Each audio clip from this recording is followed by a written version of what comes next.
नमस्कार दोस्तों, चलिए जानते हैं आज की फटाफट 50 बड़ी खबरें सिर्फ 10 मिनट में। लेकिन उससे पहले आप यह वीडियो किस जगह से देख रहे हैं हमें कमेंट में जरूर बताइए। प्रधानमंत्री नरेंद्र मोदी ने शनिवार को नई दिल्ली के विज्ञान भवन में एक विशेष दीक्षांत समारोह में आईटीआई के टॉपर्स को सम्मानित किया। इस मौके पर उन्होंने देश भर के युवाओं के लिए 62,000 करोड़ रुपए से अधिक मूल्य की युवा केंद्रित योजनाओं का शुभारंभ भी किया।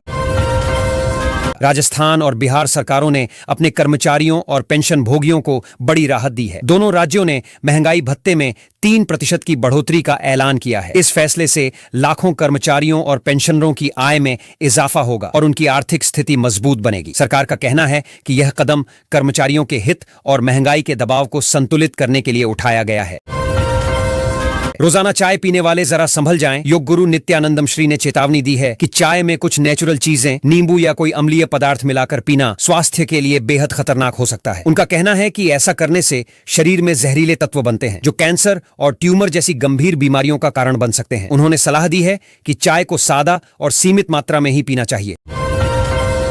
वाराणसी से बड़ी खबर सामने आई है। मंदिर में लाउडस्पीकर पर हनुमान चालीसा बजाने को लेकर पुजारी को धमकी दी गई। इस मामले में पुलिस ने तुरंत कार्रवाई करते हुए 2 आरोपियों को गिरफ्तार कर लिया है। घटना के बाद इलाके में सुरक्षा बढ़ा दी गई है। प्रशासन का कहना है कि किसी को भी धार्मिक भावना आहत करने की इजाजत नहीं दी जाएगी और दोषियों पर सख्त कार्रवाई की जाएगी।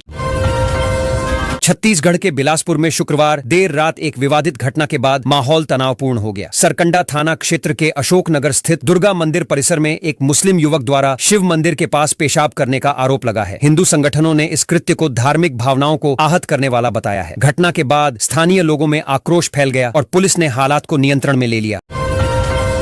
चीन से सस्ते सोलर सेल के बढ़ते आयात को देखते हुए बड़ी कार्रवाई की सिफारिश की गई है। Directorate general of trade remedies DGTR ने चीन से आने वाले सोलर सेल पर डंपिंग रोधी शुल्क लगाने की सिफारिश की है। इसका उद्देश्य घरेलू उद्योगों को अनुचित प्रतिस्पर्धा से बचाना है। विशेषज्ञों का कहना है कि इस कदम से भारतीय सोलर निर्माताओं को बड़ी राहत मिलेगी और देश में उत्पादन को बढ़ावा मिलेगा।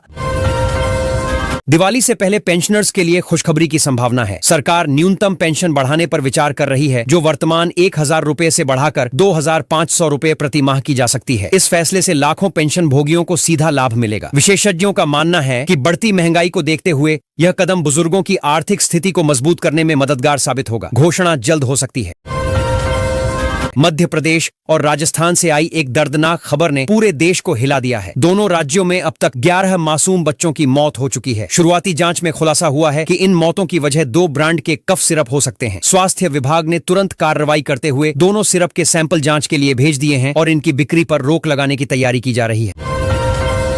चश्मा और ऑप्टिकल उत्पादों की बड़ी कंपनी लेंसकार्ट का आईपीओ मंजूर हो गया है। सेबी ने इसके लिए अनुमति दे दी है। इस ऑफर के तहत कंपनी के संस्थापक पीयूष बंसल अपने 2 करोड़ शेयर बेचेंगे। विशेषज्ञों का कहना है कि आईपीओ के जरिए लेंसकार्ट को नए निवेश और विस्तार के लिए पर्याप्त धन मिलेगा। निवेशकों के लिए यह अवसर आकर्षक माना जा रहा है और कंपनी की भविष्य की योजना भी विस्तार के लिए उत्साहजनक है।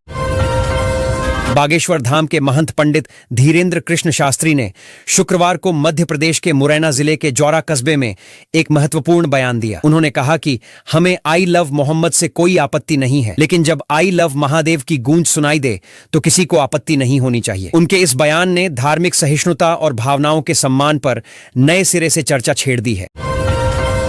बिहार के वैशाली जिले के हाजीपुर से बड़ी राजनीतिक खबर सामने आई है। पूर्व केंद्रीय मंत्री पशुपति कुमार पारस ने प्रदेश के नए मुख्यमंत्री को लेकर बड़ा बयान दिया है। उन्होंने कहा कि वे अपने भतीजे चिराग पासवान को बिहार का मुख्यमंत्री बनते देखना चाहते हैं। पारस के इस बयान ने राजनीतिक गलियारे में हलचल पैदा कर दी है और आगामी संभावित नेतृत्व पर नई चर्चाओं को जन्म दिया है। उत्तर प्रदेश में पंचायत चुनाव की आहट के बीच राजनीति धीरे धीरे गर्माती जा रही है। 2027 के विधानसभा चुनावों की तैयारी शुरू हो चुकी है, लेकिन उससे पहले होने वाले पंचायत चुनाव को राजनीतिक दल सेमीफाइनल की तरह देख रहे हैं। इसी माहौल में उत्तर प्रदेश सरकार ने ग्राम पंचायतों के लिए 15.48 अरब रुपए की पहली किश्त जारी की है। यह कदम न केवल प्रशासनिक दृष्टि से बल्कि राजनीतिक संकेतों के लिहाज से भी बेहद महत्वपूर्ण माना जा रहा है। रूस यूक्रेन, इजराइल हमास और भारत पाकिस्तान जैसी हालिया टकरावों में एयर डिफेंस सिस्टम ने महत्वपूर्ण भूमिका निभाई है। दुनिया की बड़ी शक्तियां ऐसे आधुनिक सिस्टम विकसित करने में लगी हैं जो उन्हें हवाई खतरों से बचा सकें। भारत भी अपनी सुरक्षा को मजबूत करने के लिए रूस से S-400 एयर डिफेंस सिस्टम की ओर अतिरिक्त यूनिट्स खरीदने पर विचार कर रहा है। इस कदम से देश की हवाई सुरक्षा और सतर्कता बढ़ेगी।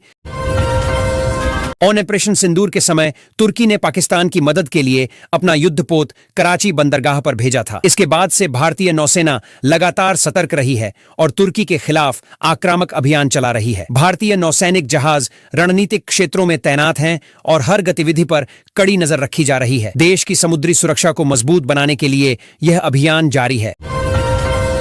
करीब 30 साल बाद भारत में एक ऐसा सख्त कदम रखने वाला है जो कभी पाकिस्तान का दोस्त हुआ करता था, लेकिन अब पाकिस्तान को बर्बाद करने की कसम खा चुका है। पाकिस्तान ने पूरी कोशिश की कि यह शख्स भारत न आ पाए, लेकिन भारत ने संयुक्त राष्ट्र सुरक्षा परिषद से इस शख्स को हिंदुस्तान बुलाने की ताकत ले आया। पहली बार तालिबान का बड़ा नेता आमिर खान मुत्ताकी भारत में कदम रखेगा।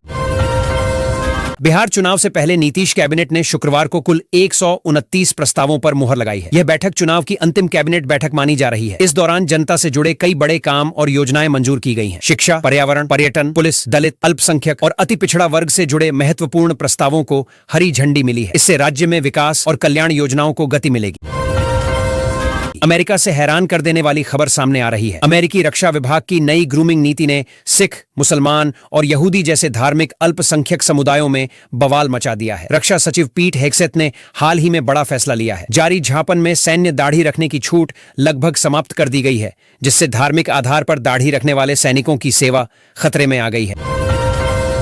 ग्लोबल अवार्ड्स 2025 के नतीजे सामने आ चुके हैं और इस बार भारतीय टेलीकॉम कंपनियों के लिए परिणाम बेहद निराशाजनक रहे। जियो, एयरटेल और वीआई जैसी दिग्गज कंपनियां इस साल की टॉप लिस्ट से पूरी तरह बाहर रहीं। वहीं ब्राजील, साउथ कोरिया और यूरोप के देशों की कंपनियों ने 5G सेवाओं में बेहतरीन प्रदर्शन कर शीर्ष स्थान हासिल किया है। इससे भारतीय टेलीकॉम सेक्टर की चुनौती बढ़ गई है। फास्टैग के नियमों में बड़ा बदलाव किया गया है। 15 नवंबर से अगर आपके वाहन में वैध फास्टैग नहीं है या फास्टैग काम नहीं कर रहा है तो टोल टैक्स का भुगतान अब 1.25 गुना अधिक यूपीआई के जरिए करना होगा। इसका उद्देश्य डिजिटल पेमेंट को बढ़ावा देना और टोल प्लाजा पर लंबी कतारों को कम करना है। वाहन मालिकों को समय रहते अपने फास्टैग को सक्रिय रखने की सलाह दी गई है।